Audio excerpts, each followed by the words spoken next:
بسم الله الرحمن الرحيم. بسم الله ما شاء الله، لا يسوق الخير إلا الله. بسم الله ما شاء الله، لا يصرف السوء إلا الله. بسم الله ما شاء الله، ما كان من نعمة فمن الله. بسم الله ما شاء الله، لا حول ولا قوة إلا بالله العلي العظيم. السلام عليكم ورحمة الله وبركاته. ازيكم حبايبنا، عاملين ايه؟ ان شاء الله تكونوا زانين وطيبين في كل مكان يا رب. فيديو جديد يا جماعة على القناة، ان شاء الله بإذن الله يعجبكم ونال رضاكم. فيديو مفاجأة البطة المسكوفي عملتها إن شاء الله بإذن الله كده، ربنا يبارك لنا. هنشوف الفيديو وهنتابعه مع بعضنا. أول حاجة بس نبدأ الفيديو نسموا بالله ونصلوا على سيدنا محمد عليه أفضل الصلاة والسلام. اللهم لا حول ولا قوة إلا بالله العلي العظيم. طبعا كل الناس اللي مشرفانا ومنورانا على راسنا من فوق، وكل الناس اللي دخلت عندينا جديد شرفتونا ونورتونا، ربنا يجبر بخاطركم، اللهم آمين يا رب العالمين. طبعا اللي ما اشتركش في القناة يشترك، وان شاء الله باذن الله كده تعملوا لنا لايكات كتير وترفعوا لنا الفيديو باذن الله كده القناة تكبر بيكم، اللهم امين يا رب العالمين. ربنا يجعلكم سبب ان شاء الله باذن الله، ويكون باب رزق يتفتح لينا ولعيالنا، اللهم امين يا رب العالمين. ده البطة المسكوف يا جماعة، زي ما اتفقنا وان احنا ايه مستنيينها تبيض. فبسم الله ما شاء الله باضت. هنوريكم البيض بتاعها، باضت هنا اهي. هنوريكم البيض بتاعها، شايفين؟ بسم الله ما شاء الله اهي باضت البطة المسكوفي، مستنيينها يا جماعة. طبعا البطة دي انا مش راقد ولا حاجة، انا مشترياها كان عمرها حوالي 15 يوم من زي مزارع او حاجة عندنا هنا، فاشتريتها. وبصراحة طبعا زي ما انتوا عارفين الواحد ايه كان شاكك ان هي ايه هتبيض وتعمل. هي باضت، انا حبيت ان نوريكم ان هي باضت، بس حكاية انها هترقد انا لسه لحد الان طبعا هنجرب وهنشوفه مع بعضنا. طبعا الناس اللي هتقول المسكوف هيرقد، وفي ناس تانية هتقول المسكوف مش هيرقد. فانا بالنسبه لي في بط بلدي او بح عندي هنا راقد، فباذن الله ان شاء الله باذن الله كده ايه، اذا كان مليش نصيب فيها انها ترقد هنرقد تحت إيه البح اللي عندي. تمام، شايفين؟ بسم الله ما شاء الله تبارك الله. اللهم صل وسلم وبارك على سيدنا محمد وعلى اله واصحابه اجمعين. وهذا يا جماعه شايفين البيض بتاعها؟ شايفين؟ بسم الله ما شاء الله تبارك الله. بيض حلو كبير، هي بايضه كده 4 بيضات النهارده. شايفين؟ بسم الله ما شاء الله. هي قاعدة تبيض هنا شوية وفي الناحية التانية شوية، فالحمد لله حطيت الاتنين هنا فباضت عليهم النهاردة. ان شاء الله بإذن الله هنتابعوها مع بعضنا وهنشوفوا بقى هي ان شاء الله بإذن الله هترقد ولا احنا مسيبين المكان هادي. ده المكان اللي رقدوا فيه البح او البط يا جماعة دايما. الاتنين التانيين قاموا، فانا ايه حطيتها هنا مكانهم. طبعا زي ما كنا عارفين وشفنا في الفيديوهات اللي فاتت، البحيتين يا جماعة اللي كانوا الرقدات الاول باضن وضلعن الحمد لله بعد ما رقدنا على البيض، فاحنا طلعناهم من الأوضة هنا خالص عشان الذكر ايه يبقى مع المسكوفي دي ان شاء الله عشان ربنا يكرمنا. التالتة يا جماعة راقدة، راقدة ورا منا، احنا بنوريها لكم ان شاء الله راقدة. تمام، بإذن الله كده ان شاء الله ربنا يكرمنا فيها.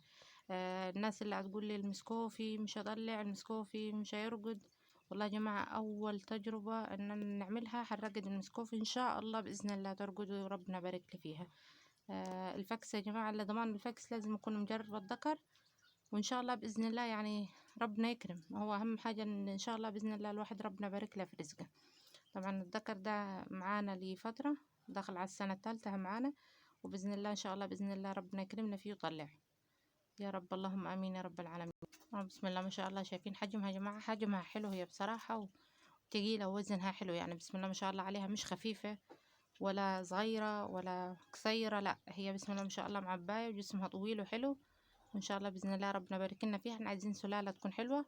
وطبعا يا جماعة البح البلدي ما لا غنى عنه، يعني بإذن الله هيبقى عندي دي إن شاء الله بإذن الله، ويبقى عندي خليط منيها، بس لا غنى عن إن انت يبقى عندك الحاجة البلدي الأصلية اللي هي منعتها بسم الله ما شاء الله عليها. يعني ما فيش فيها تدخلات، دي حاجة سبحان الله ما تدخلش الجينات في بعضها، ده ربنا بإذن الله كده خلقها لنا، ربنا يبارك لنا فيهن، بس يبقى عندنا من ده وعندنا من ده.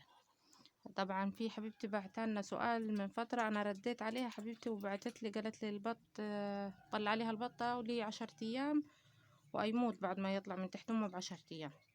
طبعا البط اللي أموت وهو صغير ده أسبابها كتيرة كتيرة كتيرة، أسبابها كتيرة. ممكن بقى انت ايه دفتيه زيادة على اللزوم. احنا في الحر اليومين دينا يا جماعة، والبط البلدي هنتكلم على البط البلدي الأصل السوداني البح أو البح زي ما كل بلد تقولها، مش هيحتاج التدفئة الواعرة في الصيف يا جماعة، خلوا بالكم يعني. بالعكس هو في الصيف مش هيحب الحرارة العالية دي، عايز مية وعايز يلعب في المية وعايز درجات حرارة مظبوطة، يعني هو أحب الشتاء يمكن أكتر من الصيف. تمام. ممكن بقى يكون جالها اسهال وانت ما خدتش بالك منه. ممكن سبب برضو موت من صغير جوه كده في السن الصغير جوه يكون الام حاملة مرض وهي نقلت للبيضة، فهماني؟ فانتي يعني ان شاء الله باذن الله ربنا يبارك لك، ان شاء الله يكون في تاني قعد. انا مش عارفه قاعد عندك قد ايه وما قد ايه. حطي مضاد سموم، جيبي جرعه من الصيدليه البيطريه لو عندك قريب، وحطي لها مضاد او حطي لها اي حاجه. قول لها يعني عندي، وشوفي بقى انت اسهال، قله اكل، ياكل كويس مش ياكل كويس، فهماني؟ تابعيه بقى انت وشوفي شوفي ايه الاعراض اللي عنده. لو الاسهال، طبعا الاسهال اموت البط يا جماعه من غير ما حد يحس ومن غير ما ياخد باله، في يوم وليلة هتلقاه موت كده، بس هو كان يسهل انت ما خدتش بالك بقى منه. فتابعوا البط. البط حساس في الاسهال، اكتر حاجة جهة اسهال وهتموت منه البط. تمام. لازم تتابعوا الاسهالات كويس وتخلوا بالكم ان البط ما عنديش اسهال. اللهم صل وسلم وبارك عليك يا حبيبي يا رسول الله. صلوا على النبي يا جماعة، اشتركوا في القناة بالله عليكم، اشتركوا بالقناة وفرحونا بالاشتراكات واللايكات الحلوة بتاعتكم يا رب. والسؤال التاني يا جماعة جانا ناس أصحابنا وربنا بارك لهم، يعني يبعتونا ويسألونا متابعينا. أقول لي ليه البطة تموت، ليه البطة يموت جوا البيضة وهي راكدة وحطها حواليها مش تحتيها؟ البطة يموت جوا البيضة حاجات كتير. القشرة سميكة، الأم مقلبتش البيض كويس، عيب بطة ذات نفسها. القشرة بتاعت البيض سميكة جدا، أو القشرة اللي جوا البيض اللي هي الشفافة دي أتلبك في البط ذات نفسها من جوا، فهو يتخنق ويموت منيها. البطة يا جماعة حاطة البيض حوالين منها مش تحت منها، درجات الحرارة عالية. الحرارة احنا في الصيف دلوقتي درجات الحرارة عالية جوه، يعني هي تدفي البيض. انت تخيل في الشتاء وروح شوف هتلقى البيض سخن تحت منه، لكن في الصيف دلوقتي درجات الحرارة عالية، فهي يعتبر ايه، هتخلي درجات الحرارة بتاعتها مظبوطة. لكن عيب ان هي ترطب البيض، ده عيب البطة. لو انت مش حاطط او انت مش حاطة مية كتيرة تحت البطة عشان تطلع تستحمى وتدخل بقى ترطب بيضها، كتر المية. لو انت حاطين وهي مش هتعمل الكلام ده، فانت قبل ما تفقس ب3 ايام حطي شوية مية، رشيها رشة خفيفة على البيض كده عشان يرطب القشرة، والبط اللي جوه البيض يقدر ايه يكسر القشرة. لو السن صغير اصبر على البط.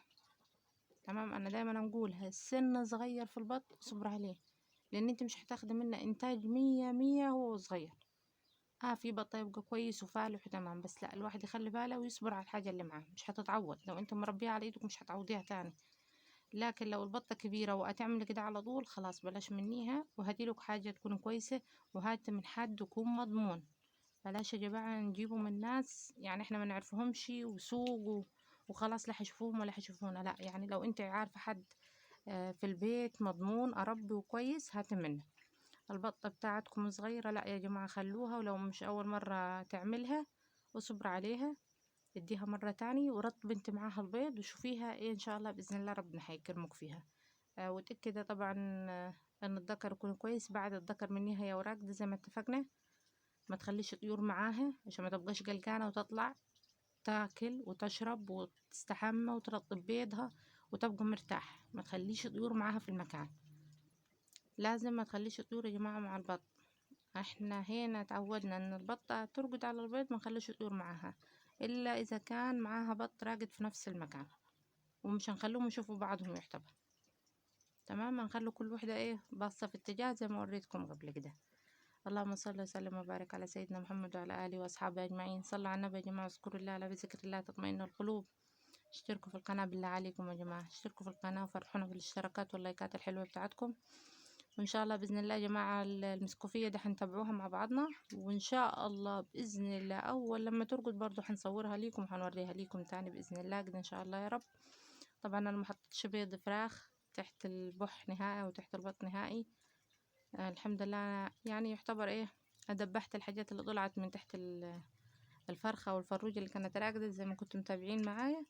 بس بإذن الله إن شاء الله الرقد الجاي هنحط ايه بيض، لأن الدور ده ما كانش عندي بيض، فإن شاء الله بإذن الله الجاي هنحط ايه بيض، وإن شاء الله بإذن الله ربنا يكرمنا فيهن.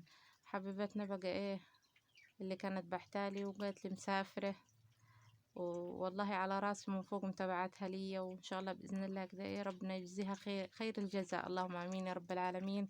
سيبت البطة راكدة ورجعت فرحتنا. أنا قلت لها طمنيني عليها بالله عليك لما ترجعي، ورجعت والحمد لله البطة طلعت.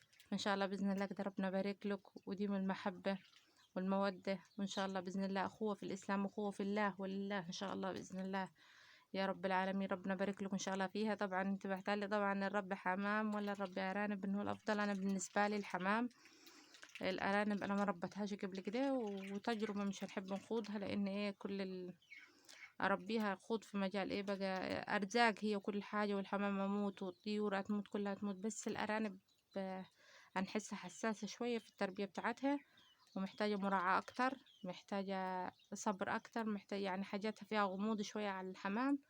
الحمام بالنسبة لي أفضل. لو أنت عندك مكان للحمام يكون أفضل طبعا. لو أنت مكانك والأنسب ليك الأرانب، ربي الأرانب البيئة المناسبة عنديكي اختاريها أنت.